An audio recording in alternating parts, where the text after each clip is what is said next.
Hi, everybody. Welcome to part 3 of our interview with Norman Finkelstein. He's an expert on the Israeli-Palestinian conflict, and he's got everything you need to know about it. So let me just shift really quickly to the BDS movement, because Chuck Schumer has said that the BDS movement is, that's really what got, I don't know how, it had a big effect in South Africa, getting rid of that, right? When people divested of their investments and celebrities wouldn't perform in South Africa, and it raised everyone's consciousness.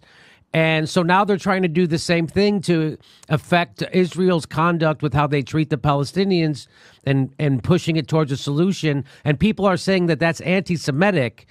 Chuck Schumer gave a speech. I saw him give a speech at an APEC convention where he said that BDS is anti-Semitism because there's a lot of other countries around Israel that do bad things too, and people aren't boycotting them.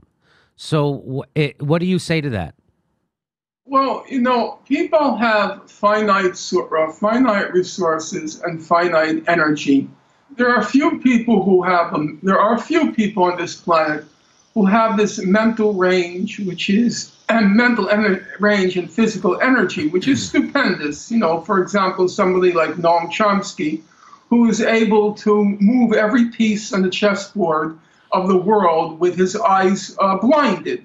But most of us have to make choices where we're going to invest our energy, where we're going to invest our resources. Now, in the case of South Africa, the claims that Chuck Schumer are making, that was exactly what the South African government said. It said, why are you attacking us? Why not the Eastern Bloc? Why not the Soviet Union? They would say that blacks in South Africa, they have a higher standard of living than blacks in elsewhere in Africa, which is actually statistically true. So why are you focusing on us? Anybody can make the argument, what about? What about Eastern Europe? What about Saudi Arabia? What about the rest of Africa? What about the rest of the Middle East? That's a very easy argument to make, but it doesn't change the fact that the United States, our government, and in particular Chuck Schumer, is investing a huge amount of money and resources in propping up a regime which is guilty of massive human rights violations. And to me, that's justification enough for focusing on Israel. If you were to ask me to focus on another issue, show me the facts. If I'm convinced, I'll support it.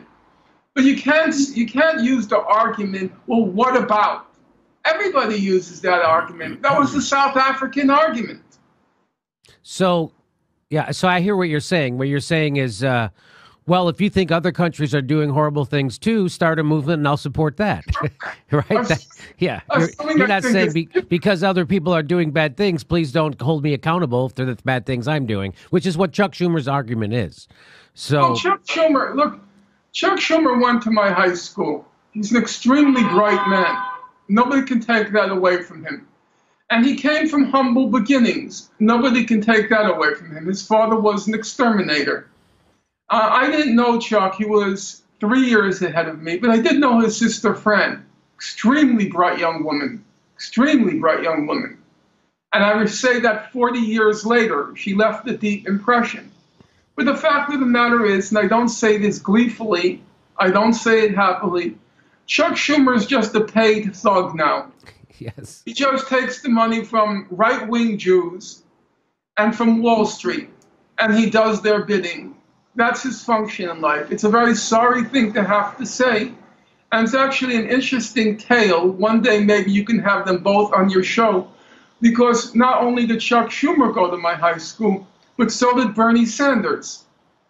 And they took, as you can tell, radically different paths.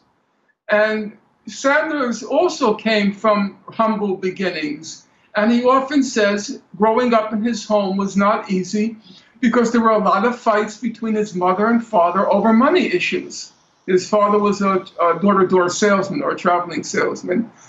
So they both came from quite similar backgrounds, but took very divergent paths. Chuck Schumer, he called for the strangulation of Gaza. He did that in 2010. Now, bear in mind what that means. Gaza has 2 million people. Of those 2 million, 1 million are children. They're under the age of 18. So Charles Schumer, the great Holocaust defender, the great defender of persecuted peoples, he called for the economic strangulation of 1 million children. That's a thug. That's a murderer.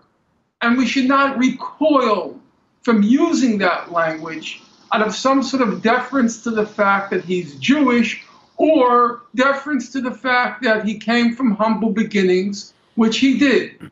He ended up a thug, a paid agent for right-wing Jews and for Wall Street. And that's a very sad commentary. But then, of course, there's the redeeming side, which is that for each Chuck Schumer, there's another Bernie Sanders, who's also Jewish, who also came from humble beginnings, but has shown a heart, and who remembers where he came from and understands what it means to be poor, what it means to be powerless. So it's not an entirely bleak picture. So let me just wrap it up here and just say, where do you see? It doesn't seem like there's going to be a solution. I just don't see it, especially as long as Benjamin Netanyahu's in power. What do you see happening in the next decade with the Israeli-Palestinian conflict? Listen, I'm not a religious person. I grew up in a resolutely secular home. But I do believe with the adage, God helps those who help themselves. It's in the hands of the people of Palestine. If they can find the strength, the moral fortitude, the willingness to sacrifice, and I'm saying that from the safety of my home in Brooklyn, New York, so I'm not telling them what to do. But if they find the strength, as Fannie Lou Hamer once said, you can pray to God as much as you want, but if you don't get up and do something, nothing is going to change. And she was a God-fearing woman.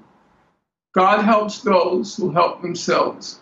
Right now, the people of Gaza have tried to seize control of their destiny, and since March 30th, every Friday, they've marched to the gates of that concentration camp called Gaza. They've marched to those gates trying to get, not their freedom even, just to get that murderous, brutal blockade of Gaza lifted. So long as people continue to fight, continue to struggle, I will continue to support them, and then you can't predict. Okay. Maybe they'll win, maybe not. Okay. Norman Finkelstein, thank you very much for being our guest. Thanks for enlightening us. Thanks for your I like that you don't pull your punches, and you that's what we like here at this show. So thanks again, and we look forward to talking to you soon again.